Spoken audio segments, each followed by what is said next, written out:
Halo, welcome to Vector Class.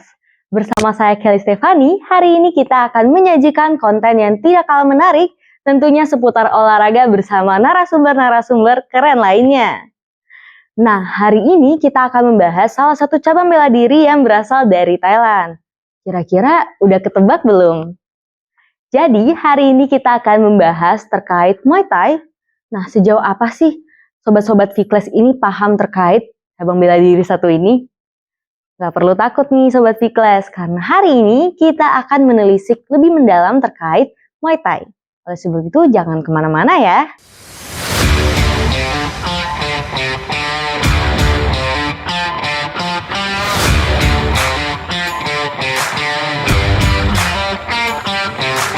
Nah, sebelum kita membahas lebih mendalam nih, kita saksikan dulu ya liputan dari salah satu rekan saya, Amelia Septika, yang telah meliput bagaimana persiapan Golden Camp untuk mengikuti Pekan Olahraga Provinsi Banten Kota Tangerang.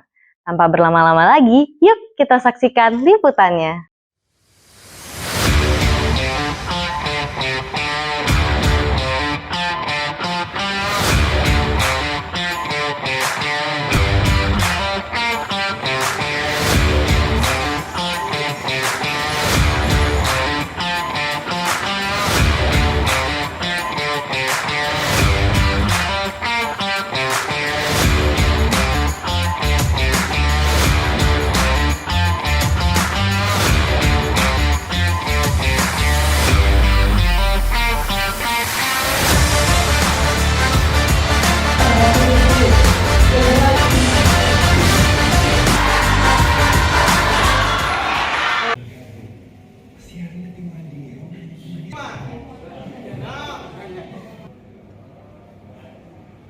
Halo Permisa, kembali lagi dengan saya Amelia Septika di Vector Class.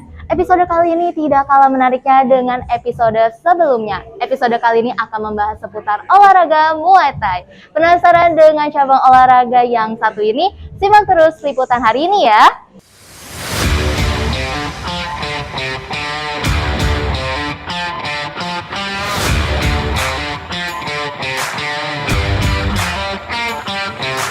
Muay Thai merupakan olahraga yang berasal dari negara Thailand. Olahraga ini sudah ada sejak 2000 tahun silam dan juga berkembang di berbagai negara setelah Perang Dunia Kedua. Olahraga ini berkembang dengan teknik bela dirinya yang unik dan juga memanfaatkan kekuatan otot untuk pertahanan, serangan, dan juga perlawanan. Bisa dilihat saat ini saya sedang berada di tempat latihan dan juga para atlet sedang antusias untuk melaksanakan latihan Muay Thai dan juga beberapa di lainnya juga melaksanakan boxing. Nah, tanpa perlu berlama-lama kita langsung tanya-tanya aja yuk ke para atletnya. Oke, awalnya karena saya sering nonton UFC ya, UFC atau One Championship. Saya awalnya tuh saya tertarik dengan dunia MMA, tapi karena saya ngelihat Rotang ya, yang di One Championship, saya jujur aja ngefans sama Rotang, jadi saya tertarik untuk ke Muay Thai. Pertama harus meyakini diri dulu ya, kita ini sanggup atau enggak ikuti pelatihan-pelatihan yang di Muay Thai ini. Dan pertama kita harus yakin dulu, harus suka dulu sih di dunia tarung ini. Paling sulit itu clinch, karena itu cukup menguras energi juga ya, karena kita bergulat gitu, kita nahan di atas gitu, jadi berpelukan gitu kayak clinch. Saya baru sekali sih, itu juga bulan Februari tahun lalu lah, udah lama juga.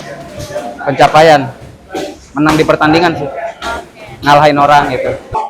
Pertama-tama kita latihan lebih rutin lagi, lebih keras lagi, lebih disiplin lagi, jaga makanan, jaga kesehatan, pokoknya harus selalu fit lah, siap. Awalnya sih aku cuma coba-coba ya, ada dikenalin sama teman, coba deh ikut Muay Thai, terus aku ikut, dan lama-lama tuh aku tertarik, jadinya aku terusin sampai sekarang. Yang pasti sih fisik ya, kalau misalkan kita belum pernah olahraga berat, kita start Muay Thai itu pasti akan capek banget. Jadi lebih baik start pelan-pelan dan nanti lama-lama bisa makin berat. Basic sih kayak boxing ya, ada jab strike, terus ada kick, high kick, low kick, middle kick, terus ada elbow juga. Yang paling sulit menurutku itu kick ya, apalagi high kick karena itu butuh jangkauan kakinya yang lumayan tinggi. Yang pasti bukan cuma buat kesehatan tapi juga bisa untuk jaga diri kita ke depannya.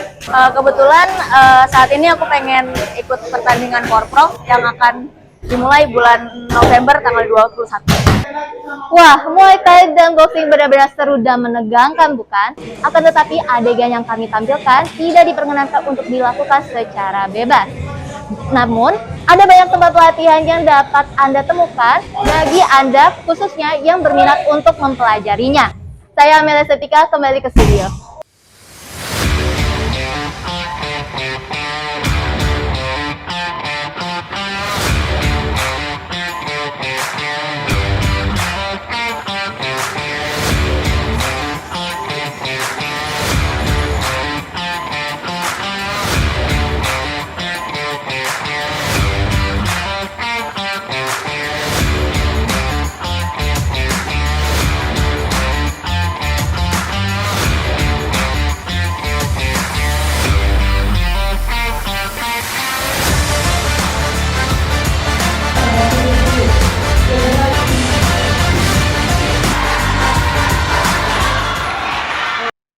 Wah, melalui liputan tersebut kita bisa melihat bagaimana proses pelatihan dan kegigihan para atlet untuk menjadi yang terbaik dalam Pekan Olahraga Provinsi Banten Kota Tangerang.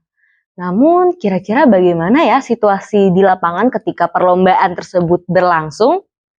Bagi Sobat Fitness yang penasaran, jangan khawatir. Sebab rekan saya Amelia Septika telah meliput kegiatan tersebut pada 21 November 2022 lalu.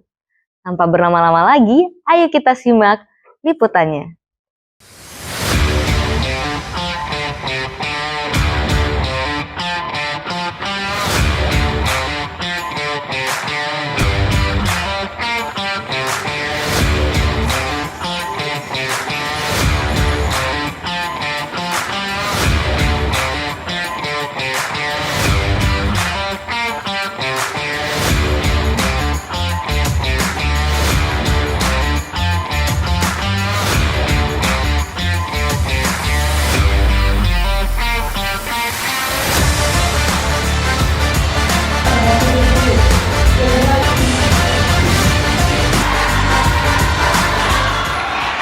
Provinsi Banten,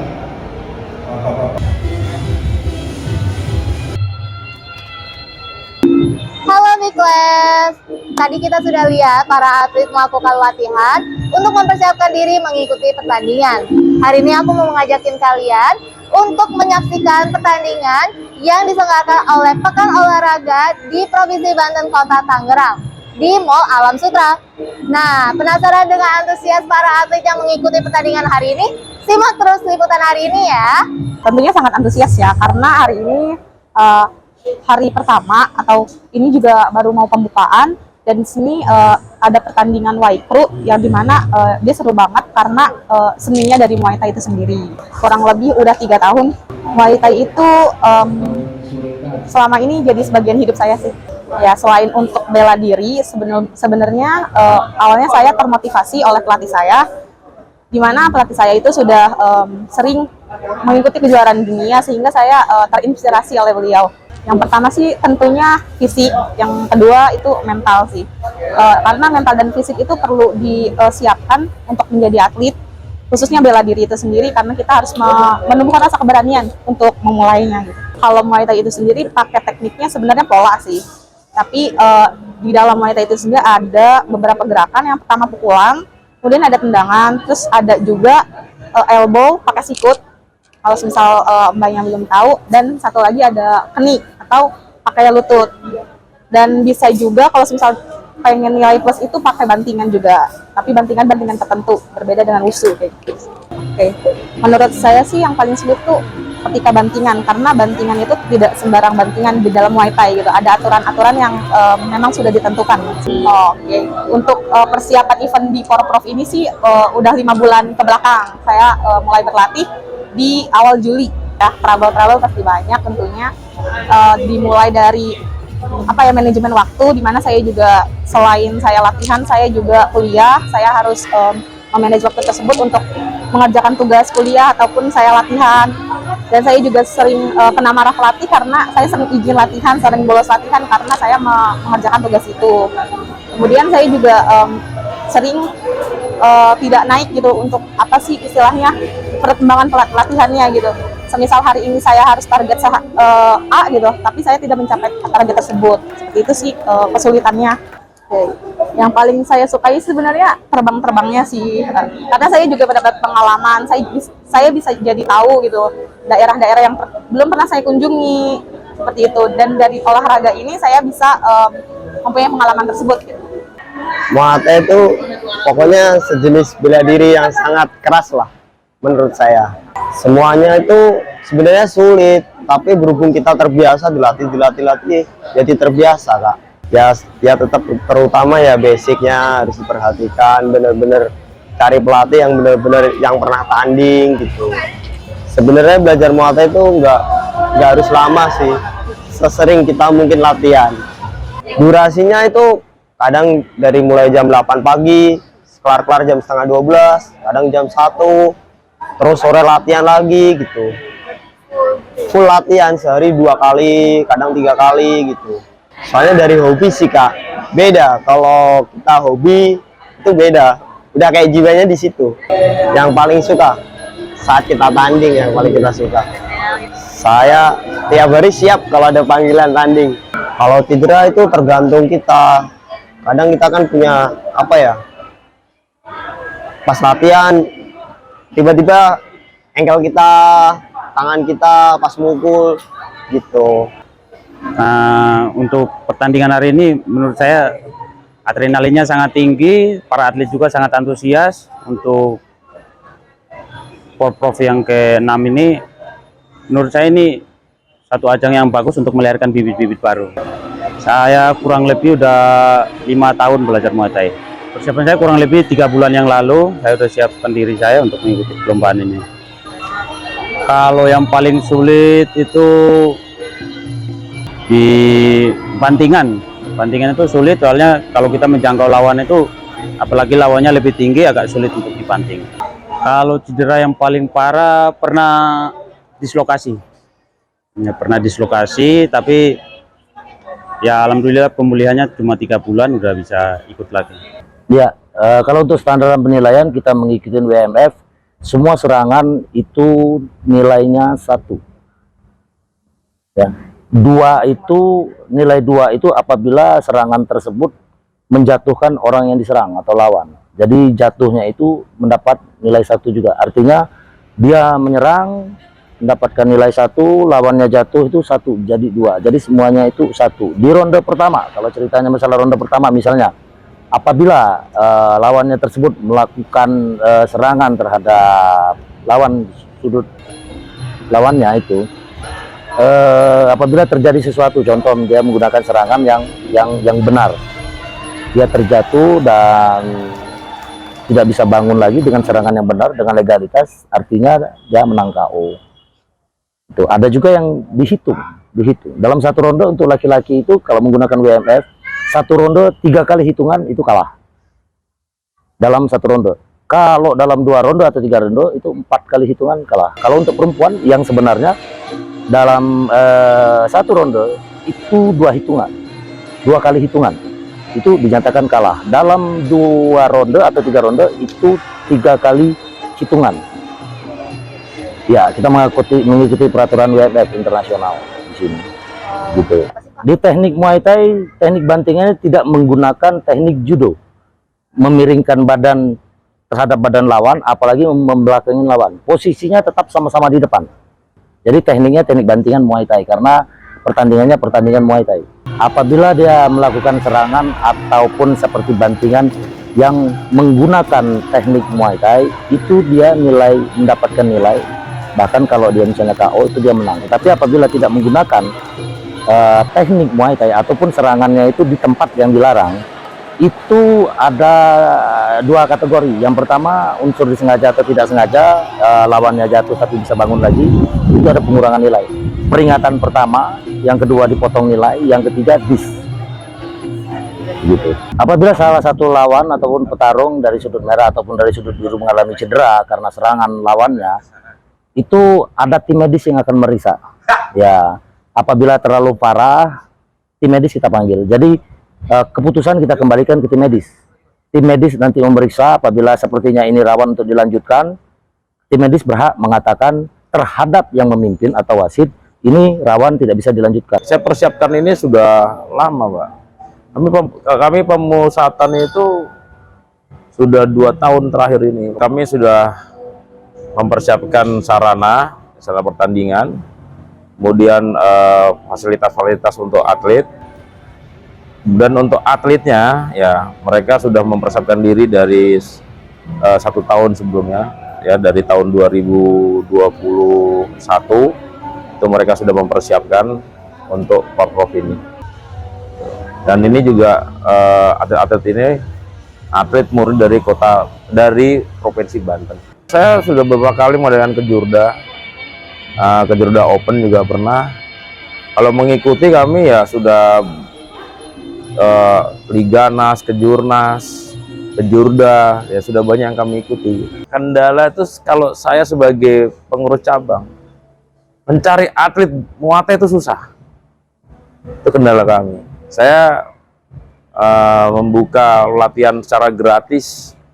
Saya sebagai orang tua asuh pun yang perlu sekolah kita sekolahin, tapi dengan catatan dia jadi atlet, itu pun kami mengalami kesulitan.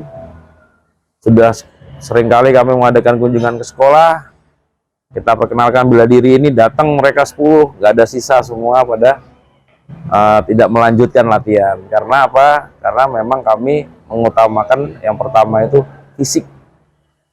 Nah, anak-anak muda sekarang mungkin kurang tahan di situ ya. Cedera ya paling parah. Seperti yang tadi Anda lihat itu ya. Tadi itu kena high kick. Nah, ada juga yang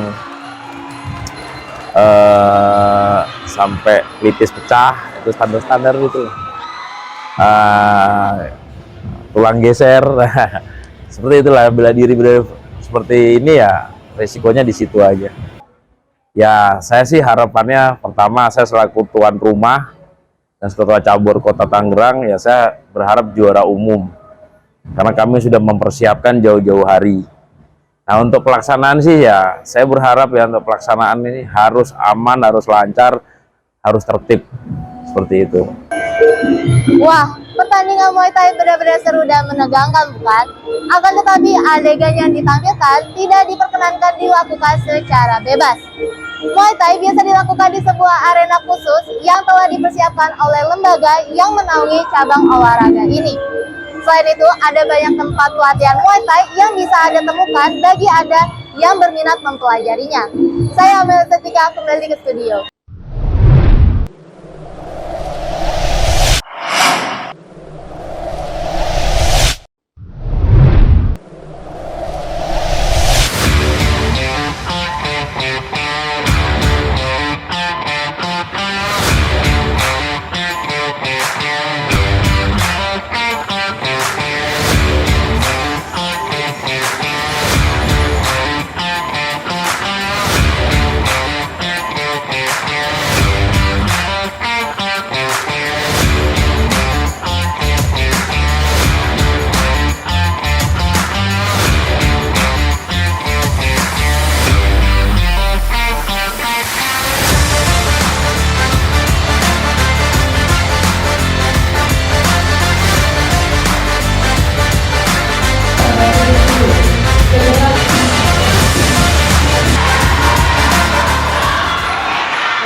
Nah, Sobat V-Class, kalau kita bahas tentang Muay Thai ini tentunya nggak seru bukan kalau misalkan bahasnya sendirian dan sama orang yang nggak terlalu familiar sama bidang ini. Nah, oleh sebab itu tentu saja kami Vector Class menyediakan narasumber yang tentunya menarik buat kalian. Langsung saja kita sambut Rudy Agustian sebagai narasumber kami.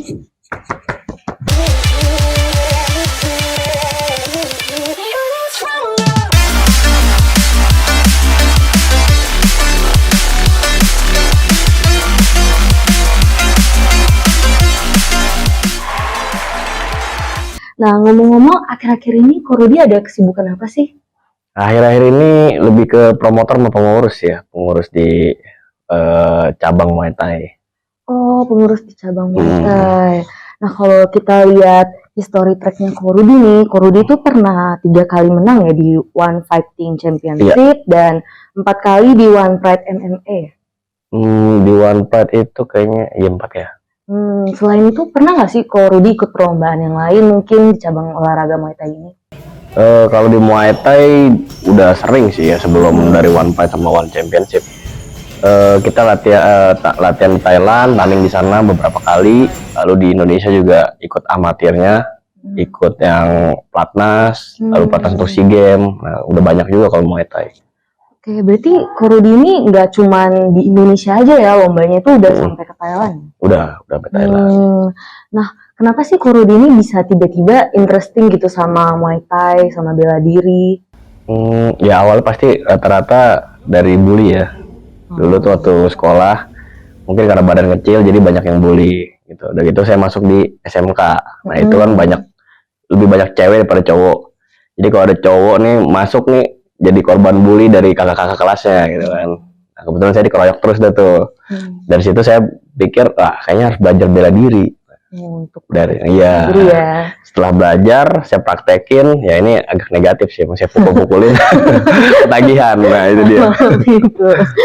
Oke, berarti pas masuk ke dalam dunia bela diri ini Ko Rudi langsung milih Muay Thai atau sebelumnya coba yang lain dulu? Sebenarnya pengen coba ya kayak karate, tinju.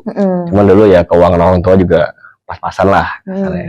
Terus waktu itu pengen tinju tapi udah nggak kayak sekarang nih, beda. Zaman dulu itu sasana tinju itu lebih ke debt collector, yang latihan preman. Nah jadi kita agak susah untuk latihan tinju gitu. Nah sekarang kan udah enak nih, ya kan lebih proper lah tempatnya, pelatihnya. Kalau dulu nggak. Makanya pilihnya Muay Thai ya? Nah waktu itu diajak juga nih temen latihan Muay Thai. Saya tuh masih kuliah sama kerja juga ya yang dia. Terus cobain, seru banget nih. Seru banget dan brutal banget nih, wah. Jadi ketagihan. Dulu tuh berarti latihannya tiap hari atau selama ada waktu aja gitu? Selama ada waktu awalnya. Terus lama-lama jadi makin rutin gitu? Iya bener, 2010 ya masalah. Jadi kalau sekarang tuh Ko Rudi tuh lebih fokus ke melatih aja ya?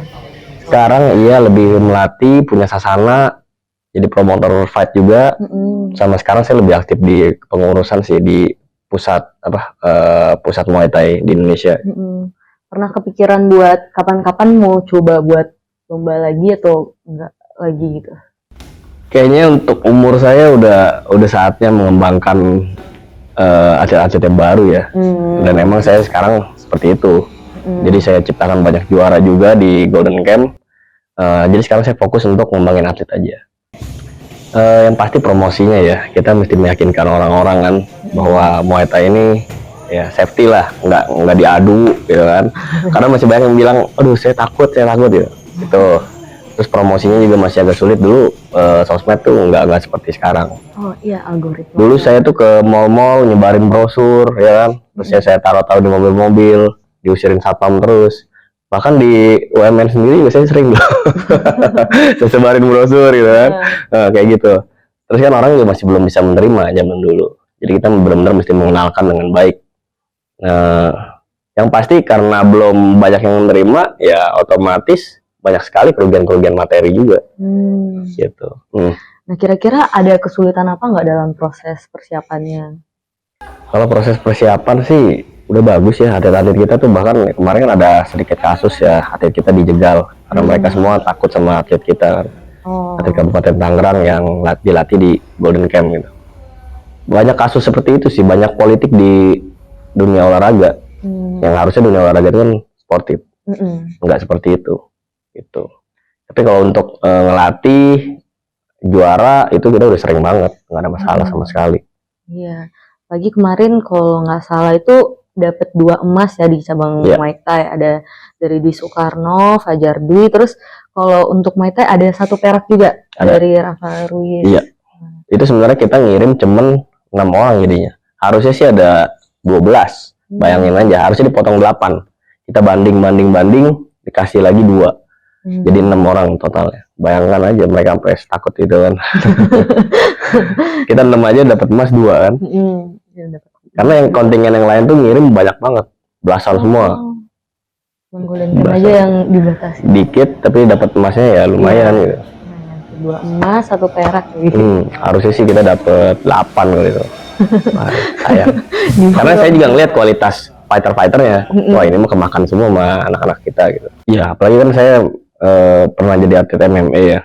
Jadi kita butuh beberapa bela diri untuk memenangkan pertandingan gitu. Nggak mungkin kita cuma latihan Muay Thai doang, tapi ikut MMA. Pasti kalah.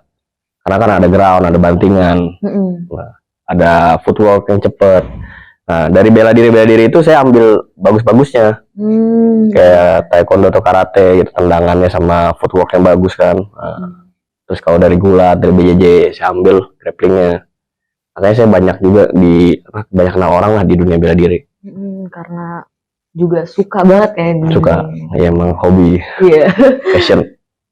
Menurut saya sih kuncinya ya totalitas, konsisten, disiplin. Makanya saya bisa seperti ini gitu. Kan dulu orang-orang waktu saya mau jadi atlet semua juga sama, ngeremehin juga gitu. Ya nggak mungkin lah udah telat. Ya kan mau ngapain gitu. Ya, ternyata saya bisa. Lalu saya mulai MMA di umur 31. Jadi juara juga nasional. Saya baru latihan MMA kan. Ya semua intinya ya itu tadi. Totalitas, konsisten, disiplin. Akan mau pasti ada jalannya. Pasti. Kemarin saya lihat-lihat selain Golden Camp, Kurbi kan juga ada itu ya, Baku Hantam Arena. Baku Hantam Championship. Iya, Yes. itu. Nah, itu tuh berdirinya sejak kapan sih? Itu 6 bulan lalu lah, 6 bulan lalu. Berarti terhitung baru ya? Baru. Nah, kira-kira kenapa Kurbi kepikiran buat bikin arena itu?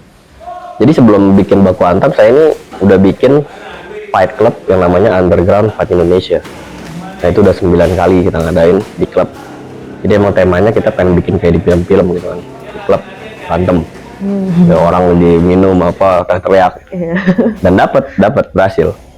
Cuman lambat laun saya pengen punya visi misi yang lebih besar lagi. Ya itu di Baku Hantam. Jadi kalau kita yang di Underground Fight Indonesia itu lebih ke apa ya, menguntungkan satu pihak aja sih. Sedangkan saya pengen mengembangkan atletnya. Mengembangkan industri fight-nya gitu. Makanya saya bikin Baku Hantam Championship. Nah, baiklah pemirsa, Sobat Fitness di rumah, barusan kita sudah berbincang yang cukup menarik dan cukup panjang juga ya bersama Kurudi. Nah, semoga talkshow hari ini tuh menginspirasi teman-teman untuk lebih semangat lagi berolahraga, atau mungkin teman-teman kalau tertarik mau masuk Muay Thai juga boleh nih cari Kurudi juga. Nah, sekian Vector Class di sore hari ini. Jangan lupa nantikan terus episode selanjutnya dari Vector Class, karena kami akan terus menyajikan konten yang tentunya menarik dengan narasumber yang tidak kalah keren lainnya. Oke, terima kasih. Sampai jumpa.